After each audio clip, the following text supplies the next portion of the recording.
G'day everyone, it's Mr. Baird here. I hope you're all doing well back at school so far. We are now in week 3 and I'm looking forward to this morning's devotion. Let me tell you why I'm looking forward to this morning's devotion. It's because we're going to read in the Bible, but we're going to cover some big topics like that of faith and that of difference. Now, I don't mean about difference in education or difference in what kind of sport you like. We're going to be talking about difference in ethnicity or difference in culture, because isn't it true? Maybe you can take a second to look around your classroom, look at all of your friends. Now you tell me, do you all look the same? Most likely you don't look the same. Some of you will have black hair, some of you will have blonde hair, some of you might even have red hair and freckles. Because isn't it true that God created human beings, but we kind of look sometimes a little bit different? You know, maybe you come from a culture, maybe from Asia, maybe you're Chinese or Filipino, and you look a certain way. Maybe you're from India or Sri Lanka, you look a certain way. Maybe you were European, or maybe you're, maybe from Britain or America. Maybe you're white. Maybe you're kind of African and you're darker. Isn't it true that even though we're all human beings, sometimes we just look a little bit different? But today, in Matthew chapter 15, Jesus is going to be talking to a woman who was not of his ethnicity, not of his culture, and in fact, their two cultures didn't get along. You could probably even say that they hated each other. You see, Jesus was what's called a Jew. Jews, just like any other culture or any other ethnicity, like Chinese or Indian or Filipino. Jesus was an Israelite, which is a Jew, and they did not like non-Jewish people. You know, maybe you can think of some other cultures who don't get along very well. You know, sometimes Australians and New Zealanders, they kind of have a comedy between them that they pretend that they don't really like each other.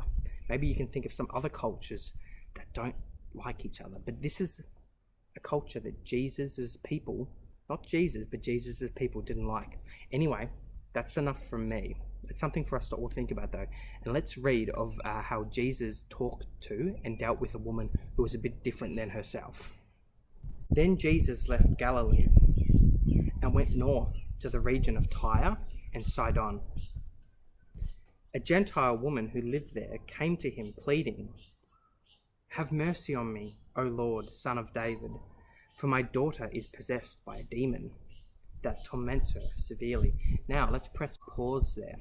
A Gentile woman means not a Jewish woman. So Jewishness is like a ethnicity. Maybe you might be Chinese or Indian or Australian or Filipino from somewhere else. Jewish is just another type of ethnicity. Now, the Jews didn't like Gentiles. Basically, anyone who wasn't Jewish, which probably includes you and I, they didn't like non-Jewish people. I guess you could say that they were kind of maybe a little bit racist, and people were racist against them. So here, Jesus, who is a Jew, is meeting a Gentile or a non-Jewish woman. Let's see what they have to say. But Jesus gave her no reply, not even a word. Then his disciples urged him to send her away. "She's bothering us with all of her begging." Then Jesus said to the woman, "I was sent only to help God's lost sheep, the people of Israel."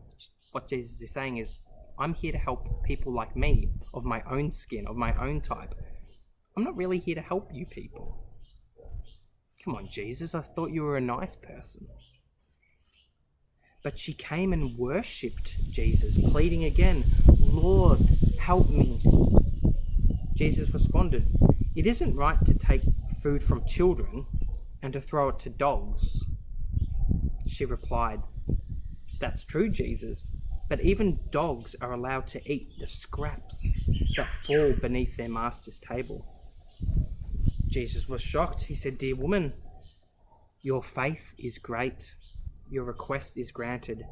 And her daughter was healed instantly. Okie dokie, you know, that was a really good reading, and I think it's really good opportunity that we take some time and we watch a short video or two of what it means to live with different people and how we can deal with looking slightly different.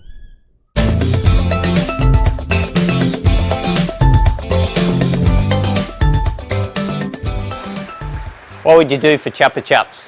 What would you do for a whole bucket of Chupa Chups? Would you do 100 push-ups? Would you do 20 chin-ups? Would you clean the toilets? It's really surprising what people would do for something they really want. My name's Jason, and today's lesson is from Matthew chapter 15, and we are looking at a woman who really wanted something from Jesus. Her daughter had evil spirits, and evil spirits can be a lot of trouble. They normally come from people worshipping false gods. And this woman wanted Jesus to help her daughter. Jesus had power and authority over evil spirits and sickness. The problem is, this woman was not one of God's people, the Israelites. She was a Canaanite, and the Canaanites and the Israelites were not friends. They were not friends for a very, very long time. And this woman has come to ask Jesus for help. And Jesus, it seems, doesn't want to help her. I came only for the lost sheep of Israel, Jesus says to this woman.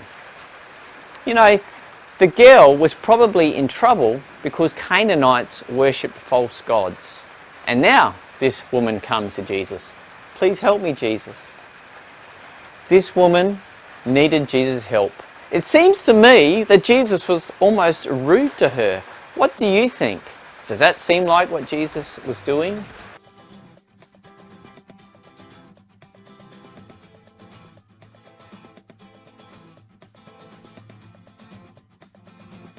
This woman really wanted Jesus to help her. Her daughter was in big trouble and only Jesus could help. And she believed that Jesus would be kind enough to help her, even though she was a Canaanite, even though she was not a person who deserved God's kindness. She thought Jesus would help her anyway, that God's kindness was big enough to help people who were far from Him. Jesus made it tough for her. He said to her, "It's not right for the children's bread to be tossed to the dogs." And she believed that Jesus would be kind, and she insists, and she says to him, "It is right. Even the dogs get the crumbs from the master's table." She had amazing faith, bold faith. She wants Jesus to be kind, and she asks him to help her daughter. And Jesus sees her faith and says, "Your faith is great. Your daughter is healed." Thank goodness Jesus helped her daughter. I wonder, was Jesus testing this woman's faith? Was he trying to see how far she would go for something that she really wanted? Well, we can tell that this woman really wanted help, and she would do whatever it took to get that help. There's a lot we can learn from this woman. Well, thank you so much for taking the time to watch that video with me. You know, I think faith is a really important part of what makes us a person. You see, when we have faith in Jesus, what we're signing up to is living a life that doesn't discriminate against other people that don't necessarily look like us or think like us.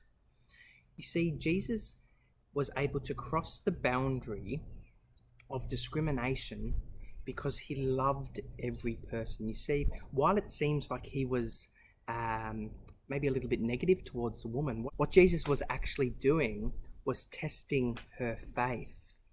And I wonder if we can challenge ourselves also, that when we live by faith, if we can cross the lines of discrimination too.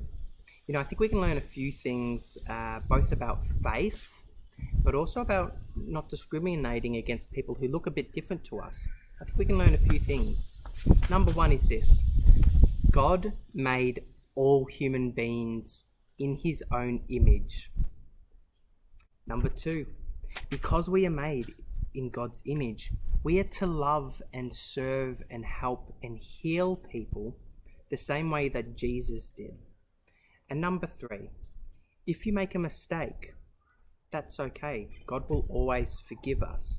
But remember that we can actually serve and help each other by our actions. So whether you're out in the playground or whether you're in the classroom, just because somebody is different to you doesn't mean that they are less than you.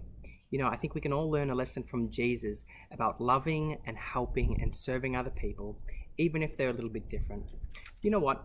I understand that this devotion may raise some questions, maybe in some of you. If that's the case, maybe you can chat it with each other in class or at lunchtime, or maybe even with your teachers. Feel free to email me also. Anyway, it was so good spending this morning with you in the devotion. I'm going to head out. Bye for now.